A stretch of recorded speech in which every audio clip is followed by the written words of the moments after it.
Hey everyone, this is Kris Rebholz with FlickDirect. We are at Comic-Con about to talk to the cast and crew of Lost Girl. Tell me, now that the show's kind of gotten towards the end of the second season, at least in the States, did you originally foresee the way the arc was going to go? Or do you have a plan in mind when you first started, or was this all new? I don't know. I mean, we're really adapting to the actors because we have actors with a lot of chemistry, a lot of information, so chemistry, sorry.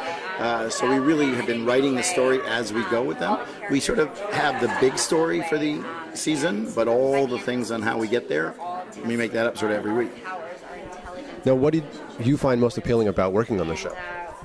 Oh, I made it up. It was my idea. It was my idea originally. So I've done a few female action shows, and I like that.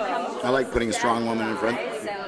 You find that having a strong female lead is maybe more likable for an audience than opposed to a male lead? Oh, well, I think the female audience is building in television more than ever before, and I don't think there's a lot of strong women in television, so I like providing that. And actually, because we made Bo bisexual in the show, we got a chance to do something nobody else is doing in television.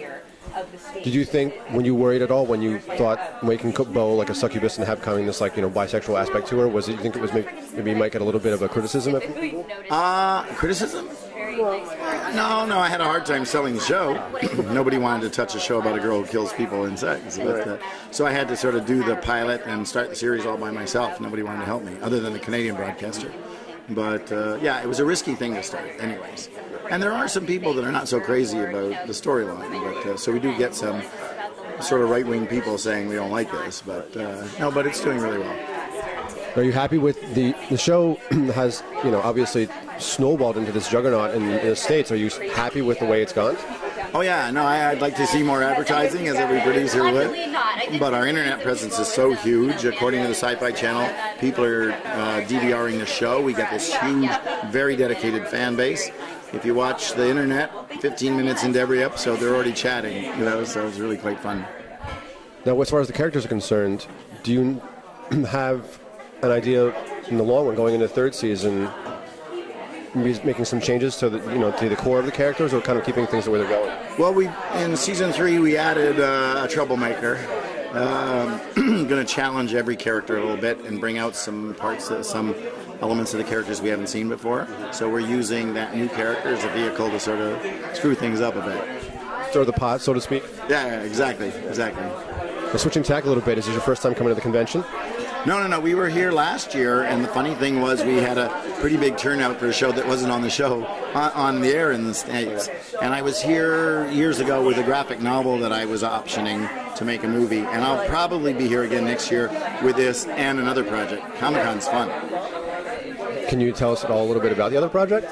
The other one's very fantasy again. It's really about a girl who's in her early days was told stories that turned out to be true as she gets older. So she's out to search for the answer about her father.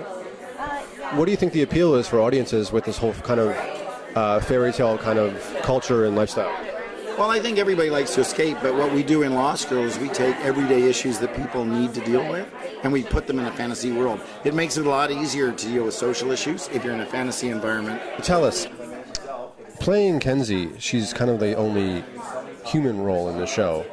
Do you find that it's interesting to play the only kind of, non-fae in the show, or do you think it's kind of adds something to the show? I think it's fun. I think it's important that we have her to kind of ground all the crazy fae people. Sometimes, I think it would be fun to have a fae power, and it'd be fun to kick some ass.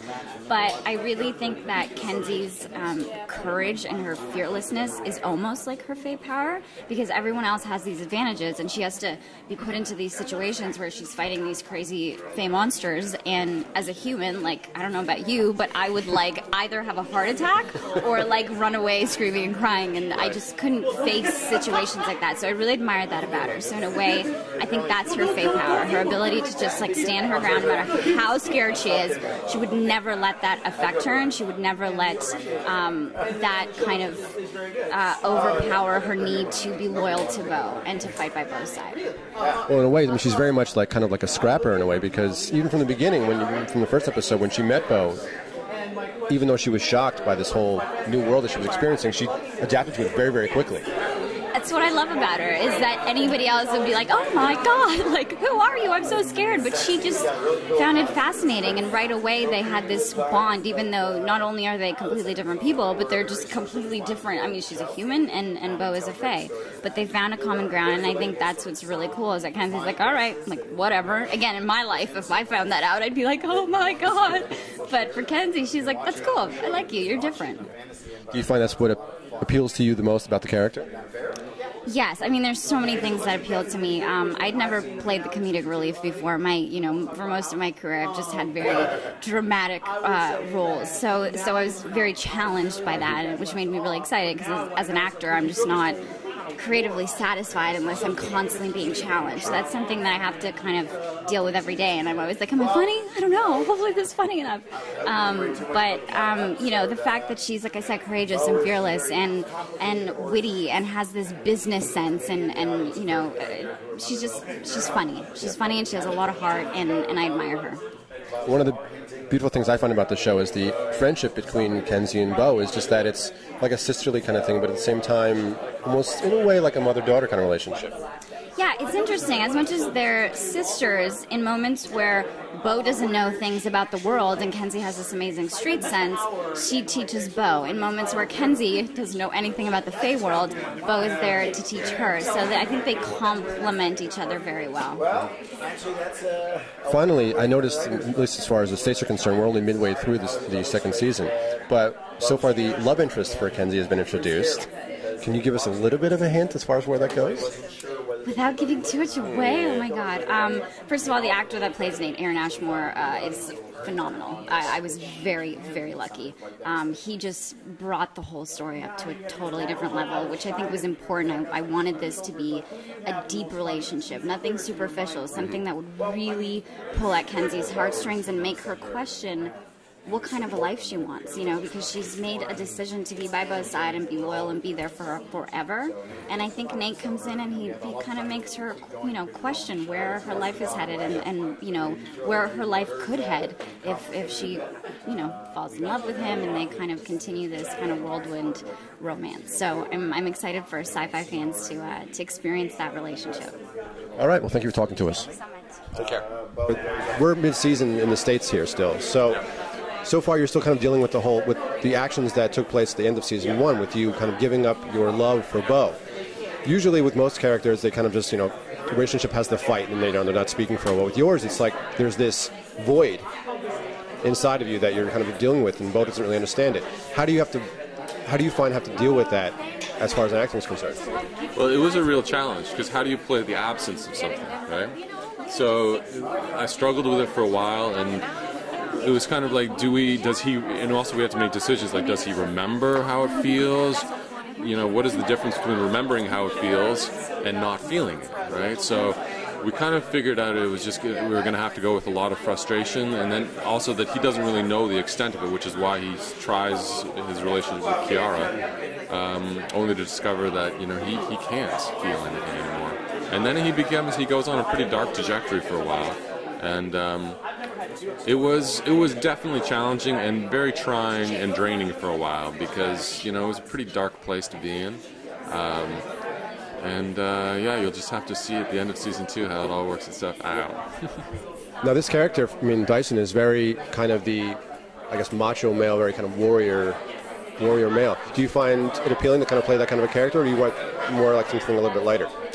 No, I've played all kinds of different characters, and I really am enjoying playing this sort of, the uber sort of male character. It's, I think I have a lot of sensitivity in my own persona that lends itself well to that, so I don't become that over-the-top kind of, kind of guy. So it's pushed me personally into different areas of myself that have been really nice to develop. Both for professional and personal reasons. Now I can walk into the bar and be that guy that's like, hey, don't mess with me, because I can act tough. Well, plus you dress very well on the shows too. Well, that's our wardrobe department, who are fantastic. The original wardrobe creator was Ann Dixon, and she did an amazing job doing some design concept on us. A lot of our pieces are handmade. And for season 3, we have Noreen, who's carrying it on and bringing a little more fashionista into it. And I think we have a great look, not just wardrobe, but also production value. Ian Brock, our production designer, is amazing. Now, with the first season, we only saw Dyson kind of become the full wolf once, and usually, mostly, it's just you kind of just acting out these animal, instincts or urges. Do you think, as far as farther down, will we see Dyson become the wolf again? It depends on whether we can find a good wolf. It's really difficult to act or to get animals to do what you want them to do. So it's like in that particular scene, I don't know if you remember, but I'm like running. We've got to find Bo. I jump out of the scene, and literally they're like, "Okay, let's get the wolf in there." And the wolf was like, dun, dun, dun, dun, yes, I remember that very well. He's just like smelling the flowers, and there's no sense of aggression or urgency at all. And so, there's definite difficulties working with real animals. So we've kind of gone for more of the CGI, like just the half wolf, so that he can fight, because you can't really get a wolf to fight, or it's very dangerous and also time consuming.